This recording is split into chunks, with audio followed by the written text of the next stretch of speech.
Good morning student. SBD school की online क्लासों में आप सभी का वेलकम है। तो बेटा हमने चैप्टर नंबर फर्स्ट स्टार्ट कर रखा था और चैप्टर नंबर फर्स्ट में हमने अभी तक 6-7 लेक्चर पढ़ चुके हैं और इस चैप्टर के अभी 3 या 4 लेक्चर और बचेंगे, जब जाके चैप्टर क्या होगा, कंप्लीट होगा। तो चैप्टर नंबर फर्स्ट के अगर मैं आपको बता दूं, इसका नाम क्या था भाई? इसका नाम था मृदा, खनिज, चट्टानों का अपक्षय और मृदा का निर्माण। तो हमने इससे पहले वाले लेक्चर में मृदा के बारे में पढ़ चुके हैं, इसी के साथ साथ चट्टानों के बारे में पढ़ चुके हैं और हमारे पास जो नेक्स्ट टॉपिक चल रहा है उसका क्या नाम है? मृदा का निर्माण। तो इस पूरे टॉपिक्स में, या हम कह सकते हैं इस पूरे लेक्चर में हम किसके बारे में डिस्कस करेंगे? मृदा के निर्माण के बारे में डिस्कस करेंगे। तो जैसे इससे पिछले वाले लेक्चर में हमने डिस्कस किया था कि आखिरकार मृदा का निर्माण कैसे होता है। तो जो चट्टानें होती हैं, उन चट्टानों में 3 कारकों की वजह से, कौन कौन से?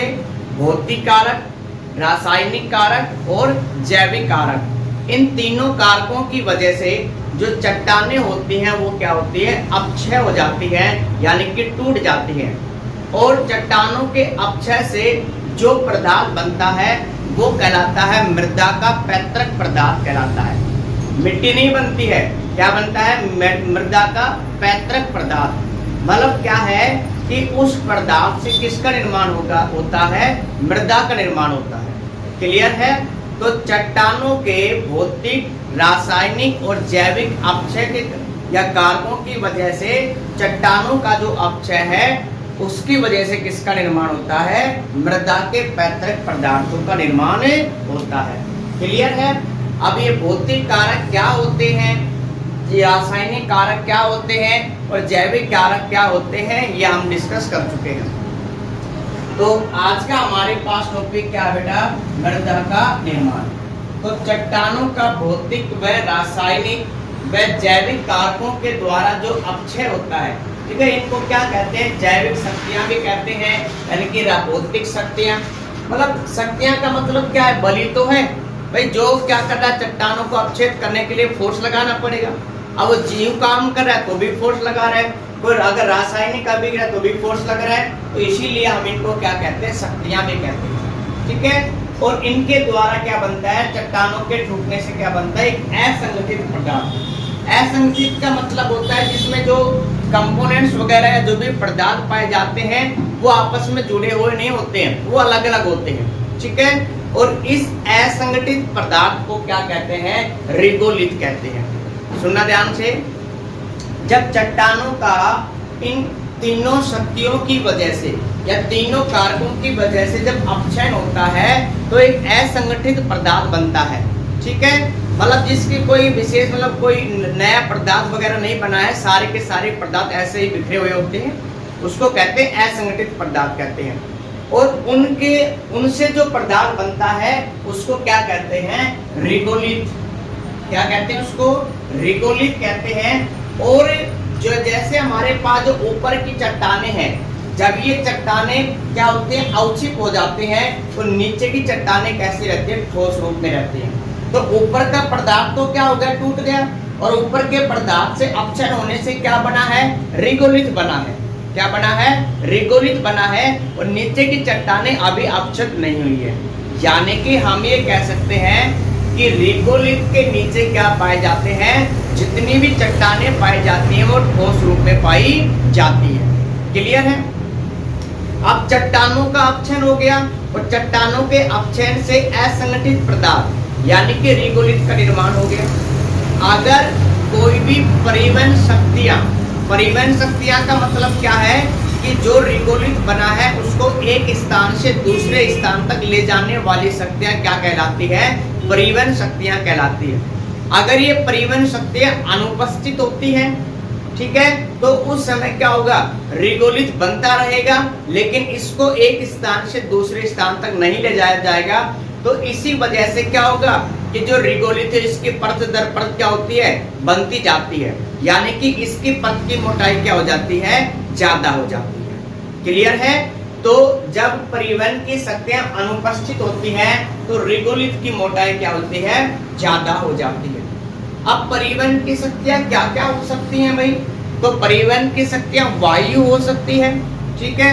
इसी के साथ साथ बहता हुआ जल हो सकता है, नेक्स्ट बहती हुई बर्फ हो सकती है, और गुरुत्वाकर्षण बल भी होता है। जैसे चट्टानें वगैरह हैं, तो अगर नीचे की तरफ गुरुत्वाकर्षण बल लगता है तो जो भी मिट्टी वगैरह क्या है बनी है वो सारी क्या होते हैं, गुरुत्वाकर्षण की वजह से नीचे की तरफ क्या करने गति करना स्टार्ट कर देती है। तो ये जितनी भी शक्तियां होती हैं ये कार्य क्या करती है कि जो भी रिगोलिथ बना है उसको एक स्थान से दूसरे स्थान तक ले जाने का काम करती हैं। यानी कि रिगोलिथ बनता रहेगा और इनका वितरण लगातार चलता रहेगा, और इनके जो वितरण से ही क्या बनता है, मिट्टी का निर्माण होता है। तो यहाँ पे हमारे पास नेक्स्ट पॉइंट है इसमें कि अगर परिवहन की शक्तियां कैसी होती है, अनुपस्थित होती है, तो जितना भी रिगोलिथ या जितना भी असंगठित पदार्थ है वो एक जगह क्या होता है, इकट्ठा होता रहेगा। तो उस समय रिगोलिथ की जो मोटाई है वो क्या हो, इसमें ज्यादा हो जाती है। लेकिन अगर परिवहन की शक्तियां हैं तो उस समय जैसे परिवहन की शक्तियां गुरुत्वीय बल हो गया, बहता हुआ पानी हो गया, बहती हुई बर्फ और वायु, ये क्या करते हैं कि इन रिगोलिथ को एक स्थान से दूसरे स्थान तक ले जाती है। यानी कि ये धीरे धीरे मृदा का निर्माण करती रहती है। क्लियर है? तो ये तो हमारे पास सिर्फ एक बेसिक पॉइंट था कि आखिरकार कैसे निर्माण होता है, और चट्टानों के टूटने को ही क्या कहते हैं, मृदा निर्माण या मृदा उत्पत्ति कहते हैं। क्लियर यहाँ तक सभी को? क्लियर है बेटा यहाँ तक सभी को? वही नेक्स्ट हमारे पास टॉपिक है मृदा की उत्पत्ति के प्रक्रम। यानी कि जब यहाँ से चट्टानों से अगर मृदा का निर्माण होता है तो उसमें जितने भी प्रक्रम आते हैं वो सारे क्या कहलाते हैं, मृदा उत्पत्ति के प्रक्रम कहलाएंगे। यानी कि जो स्टेप बनते हैं उनको ही कहेंगे, ध्यान रखना भाई, एक स्टेप में हो रहा है, दो स्टेप में हो रहा है, ये सारे के सारे क्या कहलाते हैं, प्रक्रम कहलाते हैं। अब हमारे पास यहाँ पे दो प्रक्रम रहेंगे, एक तो अपक्षय रहेगा और एक क्या है, मृदा प्रोफाइल है। अपक्षय का मतलब क्या है कि पहले स्टेप में या पहले प्रक्रम में जो भी चट्टानें होती हैं वो जैविक कारकों या रासायनिक कारकों या भौतिक कारकों के द्वारा क्या होती है, अवक्षेप होती जाती है। ठीक है, यानी कि इस पूरे प्रक्रम में जो भी चट्टानें वगैरह हैं वो क्या होती है, विखंडित होती हैं, टूटती हैं। क्लियर है? अब वो टूटती किसकी वजह से है, तो यहाँ पे आपके पास इसमें तीनों कारक होंगे। और चट्टानों के अगर अपक्षय होता है तो उस समय चट्टानों में किस प्रकार का परिवर्तन होता है, सिर्फ और सिर्फ भौतिक परिवर्तन होता है, ध्यान रखना। यानी कि जो उनकी परतें हैं सिर्फ उसमें ही परिवर्तन होगा, उनकी जो भौतिक संरचना उसमें ही क्या होगा, परिवर्तन होगा। जब ये चट्टानें हैं ये निरंतर टूटती रहेंगी, ठीक है, जिनसे क्या बनता रहेगा, असंगठित पदार्थ, और इनकी विभिन्न लेयर, बहुत सारी लेयर बनती रहेंगी, ध्यान रखना। और इन लेयर को ही हम क्या कहते हैं, मृदा संस्तर कहते हैं। ये हमने पढ़ा था पिछले वाले लेक्चर में कि जो हमारे पास मिट्टी है उसकी बहुत सारी परतें पाई जाती हैं, और इन्हीं परतों को क्या कहते हैं, मृदा संस्तर के नाम से जाना जाता है। कितने प्रकार के थे हमारे पास भाई, कौन कौन से थे? सबसे ऊपर वाला जो संस्तर है वो क्या कहलाता है, ओ संस्तर कहलाता है। ठीक है, उसके नीचे क्या होता है, ए, उसके नीचे क्या होता है, A2, जिसको हम क्या कहते हैं, EB कहते हैं। नेक्स्ट हमारे पास बी, और नेक्स्ट कौन सा था इसमें, सी। जो सी था इसमें क्या पाई जाती है, चट्टानें पाई जाती हैं। तो ये सारे के सारे क्या कहलाते हैं, मृदा के संस्तर कहलाते हैं। तो यहाँ पे दे रखा है कि जो मृदा के उत्पत्ति का प्रक्रम कौन सा है, फर्स्ट अपक्षय है। तो अपक्षय में जो चट्टानें होती हैं उनमें किस प्रकार का परिवर्तन होता है, भौतिक परिवर्तन होता है, या इनकी भौतिक संरचनाओं में क्या होता है, परिवर्तन होता है। जब भौतिक संरचनाओं में परिवर्तन होता है यानी कि चट्टानों से क्या पाउडर वगैरह बनता है, छोटे कण बनते हैं, तो उन छोटे कणों से किसका निर्माण होता है, परतें बनती हैं। यानी कि बहुत सारी परतें बन जाएंगी, और जो परतें बनती है इसी को हम क्या कहते हैं, मृदा प्रोफाइल, या इसी को क्या कहेंगे, मृदा प्रोफाइल का विकास है। क्लियर है? तो सबसे पहला जो हमारे पास फर्स्ट प्रक्रम है अपक्षय। इस प्रक्रम में चट्टानें अवक्षेपित होती हैं, टूटती हैं, विभिन्न कारकों से टूटती हैं और टूटने पर जो असंगठित पदार्थ बनता है वो विभिन्न परतों का क्या करता है, निर्माण करता है। जब विभिन्न परतें बन जाएंगी तो इन परतों को ही क्या कहते हैं, संस्तर कहते हैं, या इसको क्या कहते हैं, मृदा प्रोफाइल के नाम से जाना जाता है। क्लियर है? तो पहले चट्टानें टूटेगी, फिर उनसे क्या बनेगा, असंगठित पदार्थ बनेगा और इस असंगठित पदार्थ से विभिन्न परतें बनेंगी और जिनको क्या कहेंगे, मृदा प्रोफाइल कहेंगे। क्लियर यहाँ तक सभी को? अब नेक्स्ट हमारे पास है प्रक्रिया, मतलब जो भी हमारे पास इसमें मृदा निर्माण है वो कितने चरणों में होती है, तो वो 2 चरणों में होगी हमारे पास। कौन कौन से हैं? फर्स्ट होगा प्राथमिक चरण और दूसरा कैसा होता है, विशिष्ट चरण। यानी कि मृदा का निर्माण भी 2 चरणों में होगा। एक फर्स्ट हमारे पास कौन सा, प्राथमिक, और दूसरा कैसा होता है, विशिष्ट होता है। प्राथमिक में फिर से वही है भाई, चट्टानें टूटेंगी, एक में असंगठित पदार्थ बनाएंगी और असंगठित पदार्थों से किसका निर्माण होगा, फिर से वही हमारे पास किसका, भाई परतों का निर्माण होगा इसमें। क्लियर है?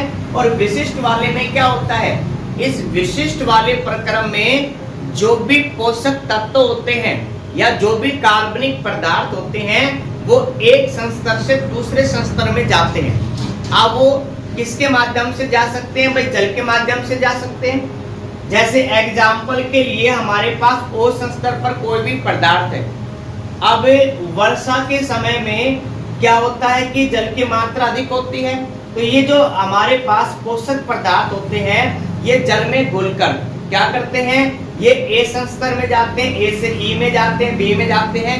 तो जितने भी आपके पास ये पोषक तत्व होते हैं या कोई भी धातुएं होती हैं वो एक संस्तर से दूसरे संस्तर में जाती है और वो किसके अंतर्गत आती है, विशिष्ट के अंतर्गत आती है। क्लियर है?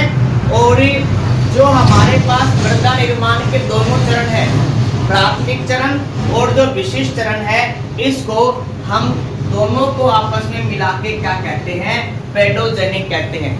आया था पेडोजेनिक नाम इसमें, है ना। मृदा का जो अध्ययन है, ठीक है, निर्माण की जो प्रक्रिया है या जो अध्ययन है उसमें 2 टाइप्स पढ़े। इसमें फर्स्ट क्या पढ़ा था हमने, पेडोजेनिक पढ़ा था इसमें।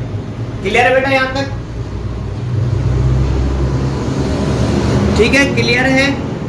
तो एक नेक्स्ट अब हम बात करेंगे इसमें मृदा के निर्माण के चरणों की बात करते हैं कि चट्टानों से पूरी मतलब कितने स्टेप में मृदा का निर्माण होता है या कितने कितने स्टेप काम आते हैं। तो सबसे पहले मैं बता दूं बेटा आपको कि मृदा का निर्माण 9 चरणों में होता है, ठीक है, 9 स्टेप में रहेगा। और जिसमें से फिलहाल हम आज डिस्कस करेंगे, सिर्फ 3-4 डिस्कस करेंगे।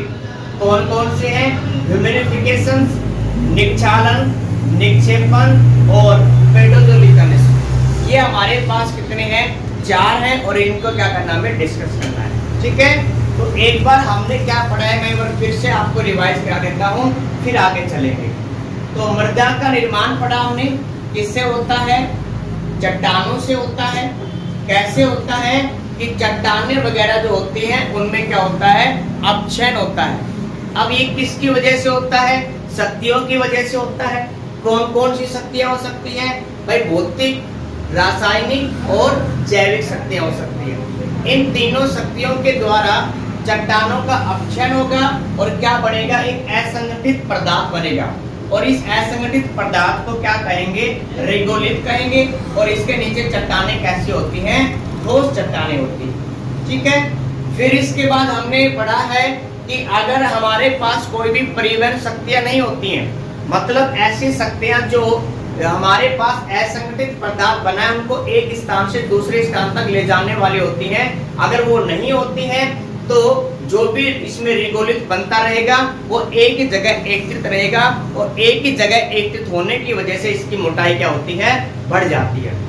अगर परिवहन की शक्तियां जैसे क्या, बहता हुआ जल, बहते हुए हमारे पास बर्फ, इसमें वायु या गुरुत्वाकर्षण बल, अगर ये उपस्थित है तो इनका काम क्या होता है कि जो भी रिगोलिथ या जो भी असंगठित पदार्थ बना है उसको एक स्थान से दूसरे स्थान तक वितरित करते रहना, लगातार वितरित करते रहते हैं, जिससे रिगोलिथ की मोटाई नहीं बन पाती है। और यही प्रक्रिया है जिसके द्वारा धीरे धीरे किसका निर्माण होता है, मृदा का निर्माण होता है। क्लियर यहां तक इसमें। नेक्स्ट हमने डिस्कस किया इसमें कि उत्पत्ति के प्रक्रम। तो पहला होगा अपक्षय, यानी कि पहले टूटेंगी और फिर उनसे क्या बनेगी, परतें बनेगी, और उन्हीं परतों को क्या कहते हैं, मृदा प्रोफाइल के नाम से जाना जाता है। क्लियर है यहाँ पे। अब मृदा के निर्माण के चरण में हमारे पास फर्स्ट क्या है, ह्यूमिनिफिकेशन है। सुना ध्यान से, इसमें क्या होता है कि जैसे हमारे पास जो सबसे ऊपर वाला स्तर है, ये सबसे ऊपर वाले स्तर में पेड़ पौधे जीव जंतु पाए जाते हैं। जब इनकी मृत्यु हो जाती है तो जो भी पेड़ पौधे होते हैं या जीव जंतु होते हैं, इन सभी पदार्थों के नष्ट होने से जो पदार्थ बनता है उसको हम क्या कहते हैं, कार्बनिक पदार्थ कहते हैं। क्या कहते हैं उसको, कार्बनिक पदार्थ कहते हैं। और इसीलिए यहाँ पे देखो कार्बनिक पदार्थ यानी कि ऑर्गेनिक क्या है, ऑर्गेनिक मैटर है। इसीलिए जो हमारे पास सबसे ऊपर वाला स्तर होता है इसको हम क्या कहते हैं, ओजोन स्तर कहते हैं। क्लियर है।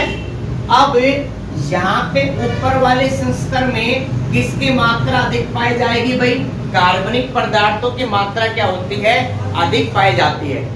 और ये जो ओजोन स्तर होता है ये कहाँ पे पाया जाता है, ओजोन स्तर कहाँ पे पाया जाता है बेटा, जंगलों में पाया जाता है। ये हमने पहले पढ़ा था कि ओजोन स्तर कहाँ पे होता है, जंगलों में पाया जाता है। और निर्माण कैसे होता है, जो भी पेड़ पौधे जीव जंतु होते हैं उनके मृत्यु के बाद जो भी कार्बनिक पदार्थ बनते हैं वो मिट्टी में क्या होते हैं, घुल जाते हैं, उपस्थित रहते हैं। इसीलिए इसको क्या कहते हैं, ओजोन स्तर कहते हैं। नेक्स्ट, अब जब बरसात वगैरह होती है तो उस समय जो भी कार्बनिक पदार्थ है वो वर्षा के जल के साथ क्या होते हैं, अंतःस्राव होते हैं। क्या होते हैं, अंतःस्राव का मतलब है कि एक स्तर से दूसरे स्तर में जाना स्टार्ट कर देते हैं। और इसी अंतःस्राव को हम क्या कहते हैं, इसमें इसी अंतःस्राव को क्या कहते हैं, निक्षारण कहते हैं। ध्यान रखिए, क्या कहते हैं, निक्षारण। यानी कि जो भी हमारे पास कार्बनिक पदार्थ या कोई भी आवश्यक तत्व होते हैं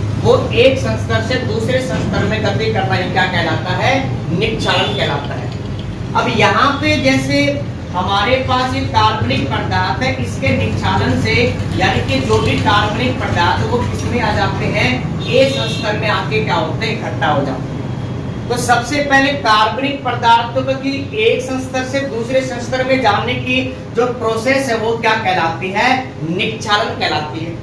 और इसी के साथ साथ जो भी हमारे पास कार्बनिक पदार्थ या कोई भी आवश्यक तत्व है जो एक संस्तर से दूसरे संस्तर में जा रहे हैं, वो एक संस्तर से दूसरे संस्तर में जाने के बाद क्या होते हैं, वहां पे जमा हो जाते हैं। और जमा होने की प्रक्रिया को ये क्या कहते हैं, निक्षेपण कहते हैं। ठीक है। तो ह्यूमिनिफिकेशन का मतलब ऑर्गेनिक पदार्थ कार्बनिक पदार्थ बनना। फिर है निक्षारण का मतलब क्या है कि इन कार्बनिक पदार्थों का एक स्तर से दूसरे स्तर में जाना। और इसी तरह नेक्स्ट हमारे पास निक्षेपण। और निक्षेपण का मतलब क्या होता है कि जो भी हमारे पास कार्बनिक पदार्थ या जो भी तत्व एक संस्तर से दूसरे संस्तर में गए हैं वो जाकर वहां पे जमा होने की जो प्रक्रिया है वही क्या कहलाती है, निक्षेपण कहलाती है। तो यहाँ पे ध्यान देना भाई ह्यूमिनिफिकेशन पे कि पेड़ पौधे जीव जंतु क्या हो जाते हैं, मृत हो जाते हैं। और जिससे क्या बनता है, कार्बनिक पदार्थ बनता है। क्या बनता है, कार्बनिक पदार्थ बनता है। और यहाँ पे जो कार्बनिक पदार्थों का संश्लेषण या निर्माण की प्रक्रिया ही क्या कहलाती है, ह्यूमिनिफिकेशन कहलाती है। ठीक है। अब अगर नम स्थान होते हैं तो वहां पे हमारे पास क्या पाए जाएंगे, सूक्ष्म जीव यानी कि बैक्टीरिया वगैरह अधिक मात्रा में होंगे। भाई अगर नम स्थान है तो वहां पे क्या होता है, बैक्टीरिया वगैरह अधिक होते हैं। ये बैक्टीरिया क्या करते हैं, इन कार्बनिक पदार्थ को क्या करते हैं, अपघटित कर देते हैं। ठीक है। कार्बनिक पदार्थ को अपघटित कर देते हैं यानी कि मिट्टी का निर्माण कर देते हैं। उस समय जो भी हमारे पास कार्बनिक पदार्थ है वो एकत्रित नहीं हो पाता है, मतलब इकट्ठा नहीं होगा। क्यों भाई, क्योंकि जितना भी हमारे पास कार्बनिक पदार्थ बना है वो अपघटित कर दिया। किसने अपघटित कर दिया भाई, वो अपघटित किसने कर दिया, सूक्ष्म जीवों ने अपघटित कर दिया। क्लियर है। तो हम यहाँ पे कह सकते हैं कि जो नम स्थान होते हैं वहां पे बैक्टीरिया वगैरह या सूक्ष्म जीव अधिक मात्रा में पाए जाते हैं, जो क्या करते हैं, कार्बनिक पदार्थों का अपघटन कर देते हैं। क्लियर यहां तक बेटा? क्लियर है? आगे चले। अब नेक्स्ट निक्षालन का बताया था मैंने अभी आपको कि जितने भी आवश्यक पदार्थ या कार्बनिक पदार्थ एक संस्तर से दूसरे संस्तर का जो प्रवाह है, अंतःस्राव है, उसी को क्या कहते हैं, निक्षालन कहते हैं। तो यही दे रखा है कि ऊपरी सतहों के अवयवों का अंतःस्राव क्या कहलाता है, निक्षालन कहलाता है। अब जो हमारे पास ऐसे क्षेत्र जो आर्द्र होते हैं, यानी कि जहाँ पे नमी वगैरह ज्यादा पाई जाती है, तो वहां पे जो सिलिका होती है, सिलिका जो होती है वो क्या करती है, एक संस्तर से दूसरे संस्तर में गति करना स्टार्ट कर देती है। मतलब जो भी सिलिका है वो किस में भाई, ऊपर में ओ संस्तर से किस में जाएगी, ओ ए में, ए से किस में जाएगी, ई में, ई से किस में जाते, बी में। तो यहाँ पे जितने भी हमारे पास सिलिका वगैरह होती है वो सभी संस्तरों में क्या करते हैं, गति कर जाती है। ठीक है। नेक्स्ट हमारे पास में है निक्षेपण। तो कार्बनिक व अकार्बनिक पदार्थों का नीचे संस्तर में जाके जमना ही क्या कहलाता है, निक्षेपण कहलाता है। तो यहाँ पे निक्षालन में एक बात और ध्यान रखना कि एल्यूमिनियम और आयरन, एल्यूमिनियम और आयरन ये ए संस्तर से किस में जाते हैं, बी संस्तर में चले जाते हैं, और बी संस्तर में जाकर वहां पे क्या होता है, इकट्ठा हो जाते हैं, और इसी को हम क्या कहेंगे, इसमें निक्षेपण कहते हैं। नेक्स्ट हमारे पास जो 4 है टाइप, इसमें ये है पेडोजिलिकन इसमें है, और इसमें क्या, इसका देखो अर्थ क्या होता है, ये एक रूसी भाषा का शब्द किससे बना है, पेडोजोला से मिलकर बना है। और पेडोजोला का अर्थ क्या होता है, राख जैसा। यानी कि यहाँ पे जो आपके पास असंगठित पदार्थ था उनसे एक राख जैसा पदार्थ बनता है, और इसी को क्या कहते हैं, पेडोजोला कहते हैं। ठीक है। यहाँ पे क्या होता है, सोलम का निक्षालन होता है। निक्षालन का मतलब अभी बताया था मैंने कि पदार्थों का एक संस्तर से दूसरे संस्तर में जाना, किसका, सोलम। और सोलम किसको कहते हैं भाई, किसको कहते हैं, सोलम। हमने फर्स्ट क्लास में ही डिस्कस किया था कि जो मृदा है उसी को क्या कहते हैं, सोलम कहते हैं। ठीक है। और यहाँ पे जब मृदा का निक्षालन होता है, मतलब मृदा एक संस्तर से दूसरे संस्तर में जाती है, तो उस समय उसके साथ क्षार जो पदार्थ होते हैं, क्षारीय जो पदार्थ होते हैं, वो भी एक संस्तर से दूसरे संस्तर में चले जाते हैं। इसीलिए जब क्षार चला गया है तो बच क्या गया, अम्ल। इसीलिए जो भी हमारे पास मृदा है वो कैसी हो जाती है, अम्लीय हो जाती है। तो ये हमारे पास 4 टाइप थे। इसी के साथ साथ हमारे पास 5 टाइप्स और बचे हैं, जिसको हम नेक्स्ट क्लास में क्या करेंगे, डिस्कस करेंगे बेटा। ठीक है। तो हम पढ़ रहे हैं टॉपिक मृदा का निर्माण, और किससे होता है, चट्टानों से होता है।